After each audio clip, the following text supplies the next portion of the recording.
Shorts रे आपण माने कुकिंग वीडियो देखा पाइबे और लॉन्ग वीडियो रे ट्रैवलिंग लाइफस्टाइल वीडियो देखा पाइबे।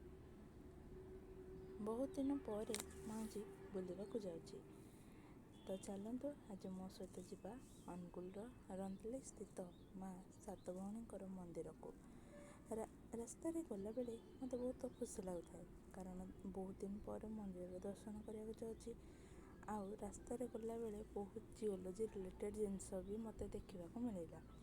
आ गोटे जिओलोजी पिलापाई याठू अधिका खुशीर कारण आ कौन हो पारे। ये सबू जिओलोजी पिला गोटे गोटे इमोशन। जदि कि जिओलोजी पिला देखुता ताले निश्चय कमेंट करिवो।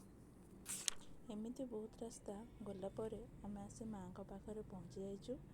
भीतर को जा देखु तो बहुत भीड़ होइथिला और सब प्रकार दुकान भी बसथाए। ये सब टिके टिके कैप्चर करछि। हुए तो ये सब सेकेंड टाइम आउ लाइफ रे देखिबा को मिलिबनी। तापरे आमे आसिलु झियर चुट्टी पकाइबा। बहुत छुआ मध्य चुट्टी पकाउथिले। एठी झियर चुट्टी पका चलछि। से साइलेंट हेके बसिकी देखौछि। बहुत खरा होताए तथापि लोकंकर प्रबल भीड़।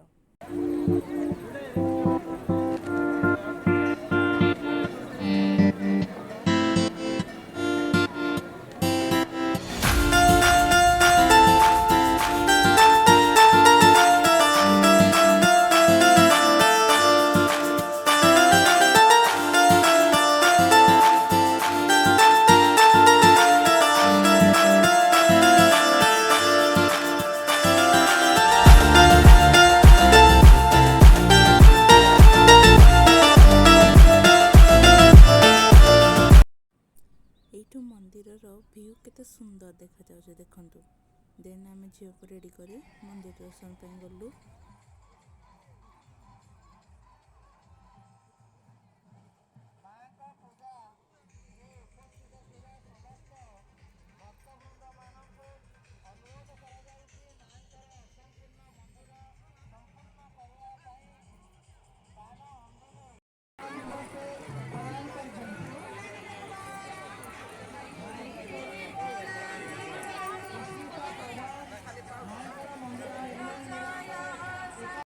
प्रदान करछंती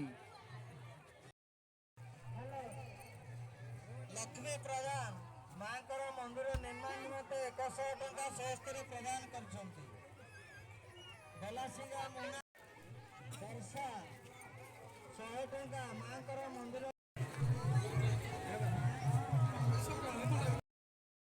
फाइनाली आम मंदिर दर्शन करके पलि आसिलु। मंदिर तो केते भीड़ थिला आपण माने देखिले। देन मंदिर रू आसिला पोरे से पाखरे पड़िथा टिके मार्केट टिके बुली देलु। माँ को मंदिर को मरामती करने पे भक्त माने सो इच्छा रे बहुत दान करथिले। कालिया फोटोटे नै थांदे जगन्नाथ।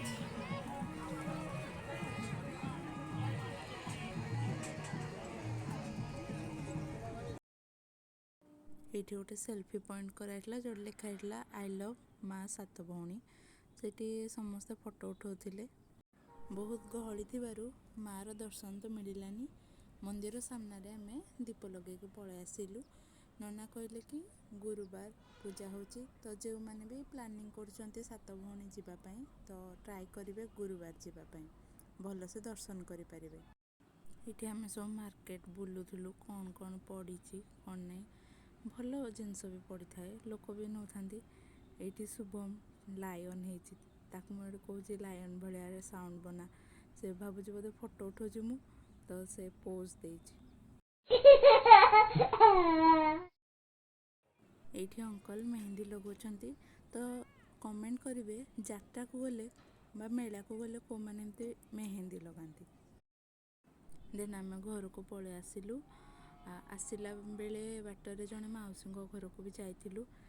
सेठी तार ब्लॉग देखंतु आगो को अछि। एठी शुभम एते टायर्ड हे जाई ताकू मु कहूची स्माइल कर से किछि भी कोने पूरा सरप्राइज। देन बाटरे आसिला बेले डेरजेंग डैम पड़ला आ व्यू वाओ मस्त हेले गहली थिला जे मु फोटो की वीडियो टे भी उठे पारलेनी।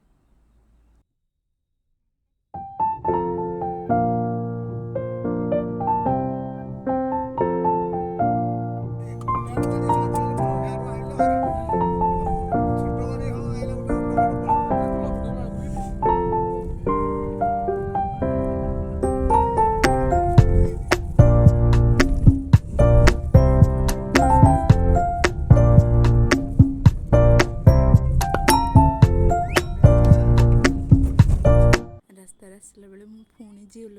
एक्साइटेड देखली भाई पूरा मोर वीकनेस गोटे ହେଇଗଲାଣି କେତେ ସୁନ୍ଦର ଦେଖାଯାଉଛି ୱାଓ। ଦେନ୍ ଆମେ ଘରକୁ ଆସିଲୁ ଏଇଠି ମାଉସୀଙ୍କ ଘରକୁ ଆସିଛୁ ଏଠି ଶୁଭମ କେମିତି ମାଡ଼ ହେଉଛି ତାଙ୍କ ସହିତ ଏମିତି କିଛି ଥିଲା ତାଙ୍କ ଗାଁର ଭିଉ। ତାଙ୍କ ଘର ପଛପଟେ ପୋଖରୀ ଥିଲା ଆଉ ମାଟି ଘର। ମୁଁ ମୋ ଲାଇଫ୍ରେ କେବେ ମାଟି ଘର ଏମିତି ସାମ୍ନାରେ ଲାଇଭ୍ ଦେଖିନଥିଲି ତ ଫାର୍ଷ୍ଟ ଟାଇମ୍ ମାଟି ଘର ଦେଖିଲି। ଦେନ୍ ସେମାନଙ୍କୁ ବାଏ କହିକି ଆମେ ଘରକୁ ପଳେଇ ଆସିଲୁ। ଏତେ ଖରା ହେଉଥିଲା ଯେ ଆମେ ପୁରା ଟାୟାର୍ଡ଼ ହେଇଯାଇଥିଲୁ। ଆସିକି ଖାଇ ପିଇକି ଶୋଇପଡ଼ିଲୁ। ବହୁତ ଦିନ ପରେ ଲଙ୍ଗ୍ ଭିଡ଼ିଓ ଆସିଛି। ଯଦି ଭିଡ଼ିଓଟି ଭଲ ଲାଗିଥିବ ତାହେଲେ ଲାଇକ୍ ସେୟାର କମେଣ୍ଟ ଓ ଚ୍ୟାନେଲକୁ ସବସ୍କ୍ରାଇବ୍ କରିବାକୁ ଜମା ଭୁଲିବନି। ବାଏ ବାଏ, ଜୟ ଜଗନ୍ନାଥ।